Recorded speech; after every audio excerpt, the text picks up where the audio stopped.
Hello guys, and welcome back to my YouTube channel. For those of you who don't know me, my name is Maddie and this is my channel. And today, well, first a couple of business items on the agenda. Number one, I know that I said that I would be choosing a winner for my raffle on Halloween, and I'm so sorry about that. I haven't forgotten about it, but I haven't chosen yet just because things have been so crazy, but I promise I will do that. That will be coming out very soon. I will not forget. Number two, as you might have noticed, I am not in the same bedroom where I usually film, and that's because I actually moved down to LA. I will be here, it's temporary, so I'll be here through December, but it's very exciting. I'm having a good time. And then last but not least, I just wanted to apologize to you guys. I haven't really been filming videos that I feel like are really interesting, showing you a lot about my life, and that's just because I've been really hunkered down with school or not really able to leave my house. So that's why I've been unable to really film some other videos besides me just sitting and chatting with you guys. But after school ends, I'm really going to try and do some more interesting videos in the future. Maybe like some beach videos, you know, I love the beach. Okay, but now we're gonna get into the topic of today's video, and that is, drumroll please, insecurities. Yes, what a fun topic. Today we are going to be talking about my insecurities, both my physical and internal insecurities. And why do I want to bring up a topic such as this, which is a little personal and a little bit, you know, sad maybe? I think it's really important that we talk about our flaws and insecurities. None of us are perfect, and I feel like a lot of the times, even like I try and do this, I really try and put on a happy persona online or just when I'm meeting people, but in reality that's not entirely me. Sometimes I'm really sad, sometimes I'm super anxious. As we all know, I have anxiety, so that is me. And I wanted to share that because I want you to know that the face that I put out to the world or put on camera is not always entirely me, and I want to show you the process about just all my fears and the good things. Everything that makes me me. I'm gonna bring my little stuffed pig, my stuffed animal, and we're gonna get through this together. He's my comfort pig. Okay, sit here, piggy. So first, let's break it up into 3 sections. Number 1, I'm gonna talk about my physical insecurities. Then I'm gonna move on to my internal mental insecurities, and then finally, I get they're all mental, to internal insecurities, and then finally, I'm going to be talking about ways that I personally manage my insecurities. Oh, hi piggy. We'll put you down here. So let's get into it. I guess I have a couple big insecurities that are just outright physical. Number 1, I've always been super insecure about my body weight. Yep, this is me. Maybe I'll show you. This is me. This is what I look like. But yeah, that is my body. And I love my body. It does so many amazing things. It's an athlete. It helps me do my schoolwork. It helps me get around. And I'm so blessed to be in this body that functions very well. But at the same time, I'm super insecure about how much I weigh. And I think that really started when I was a lot younger. I was a little bit of a heavier child, and I don't even know what that means, but apparently, according to society standards, I was heavier. In retrospect, that was probably due to the fact that I only ate bacon, cheese sandwiches from 3rd grade through 6th grade.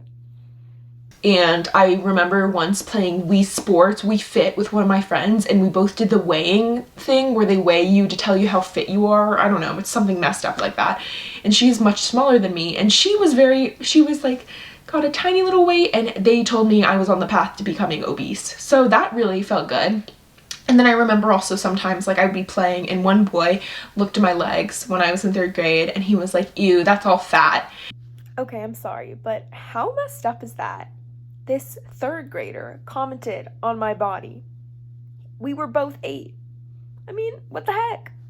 And that just made me so insecure, and I've carried that with me. And it hasn't led, thankfully, to an eating disorder, but it's definitely led to disordered eating, which, if you don't know the difference, disordered eating kind of means when you like eat not at regular times, or you kind of change your eating habits to either lose weight or get a different weight that you're hoping to achieve. Whereas eating disorders are actual disorders that are in like the psychology, the like American psychology textbook, and they come from us, like stem from certain anxieties, and they're a real like disorder. Whereas disordered eating is just, it's still serious, but it's not the same. Wow. Okay, you get my point. I'm gonna include what they actually are below, but I had disordered eating. I also became a vegetarian because I did not want to have as much protein in my diet because I was hoping that would help me lose weight, and I would praise myself when I would lose weight. Terrible things. And now that I have matured and gotten older and gained more weight because my body is changing as it should, I have felt very uncomfortable again. Just how I look, how I fit into my clothes. I have like this little pooch, you know? You can see it, and that makes me uncomfortable. I don't have a six-pack. So that's a big insecurity of mine, and I'm still working to kind of get over that. Number 2 for my physical insecurities, I'm very insecure about the fact that I'm half Asian. And that sucks, right? I'm insecure about the fact that I'm a different race. I'm not completely white. Or I feel like I'm just not, like, I don't know how to describe this. I've just always felt like I'm so ugly because of the fact that I'm half Asian, and it feels horrible. This is just all the internalized racism I feel like I've grown up kind of with and around myself in my life, and it's just such a horrible feeling to grow up living like this. And racism is so real, colorism is so real, and it's a terrible, terrible disease, infection in our society that pervades every single young person's mind and creates all these terrible biases. But yeah, it's affected me. I always was insecure about the fact that I have a rounder face. Like, if you look at me, it's very round. I was insecure about the fact that I have a different nose, like, and my eyes aren't super big, and my face is very flat, and I have like a little bit extra skin, additional skin right underneath my chin. Also, this doesn't have to do with being Asian, but I don't have completely straight teeth. If you watch me talk, I have a little bit of a crossbite, and some parts are a little bit crooked. And all of that in together, especially added on with the whole idea of looking different because of my race, it's been hard. So I feel like my other insecurities are just not as big as my insecurities about my weight and the fact that I'm Asian. I definitely am insecure about just like the size of my clothes or my shoes, like the size of my feet, just because I'm taller, because I'm a lot taller and bigger than other girls my age. I'm insecure, like I'm often insecure about my hair because this is another facet of being part Asian, but it's not like any type of common hair, because I'm biracial, I'm different, and so I don't always know like what types of products to use, because it's like straight-ish but then really curly at sometimes. I don't even know, like right now it looks really pretty straight, but when it dries it gets really curly, and it's just odd, you know? I just have to say the beauty industry really screws over minorities, but also biracial people, and especially it screws Asian women or Asian female identifying persons over so much. I mean, can you really think right now off the top of your head of more than 10 Asian actors or actresses that are really like considered though to be beautiful? Like, I don't know. And beauty also is a social construct, it's so flawed. But also like Asian models, there aren't that many Asian singers. We don't have a lot of people to look up to in the media, especially if you're biracial. Yes, frustrated with the world. But moving on, now I'm gonna talk about my internal insecurities, which can feel really just as bad, even if you're not seeing them. So obviously, if you've watched my previous videos, you know that I live and breathe with OCD, and that is a part of me. And that is something that makes me very insecure. I have always felt like because I have OCD and I need accommodations, I might be perceived as more stupid than the other kids or my peers in my classroom. So I've always really pushed myself to work extremely hard. So that's one big insecurity. I feel like this was such a huge insecurity for me, and it's not anymore.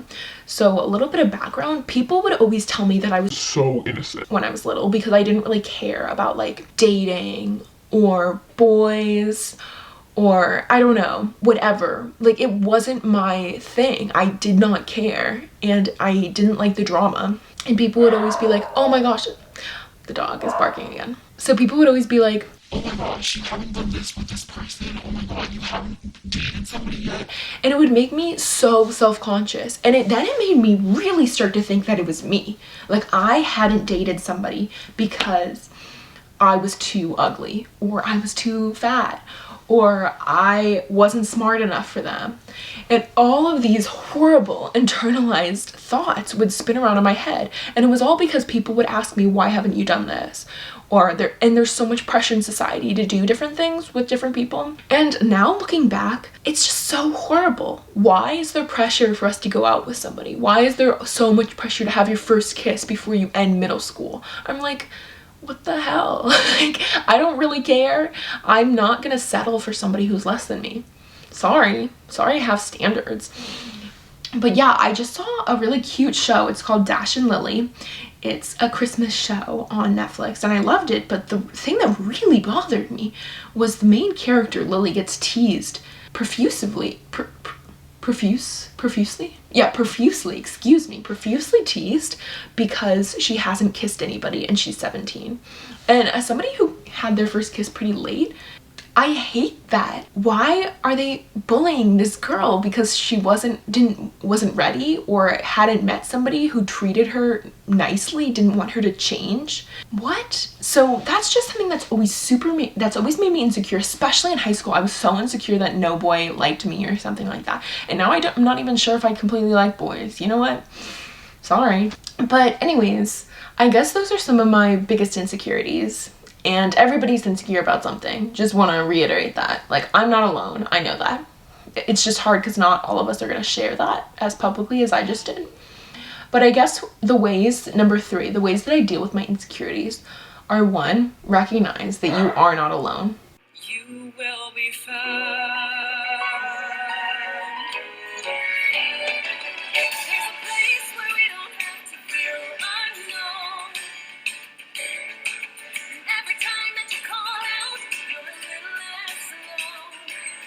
There are so many people out there who are insecure. Everybody in the world is insecure about something. So you really are not your own person in this. 2nd, I try and make a list of all the things that I really love about myself. I love that I have freckles. They're so cute. I love that I'm an athlete and that I'm a good person and care about others and that I'm a loyal friend. I love that normally I'm pretty neat, except, excuse my bed, it is not looking not cute right now. And then also cherish your differences, because that's what's going to make you so unique and so special. And I guess the thing that really helped me finally get over a lot of my insecurity was when I really did stop settling for people. Friends, like romantic.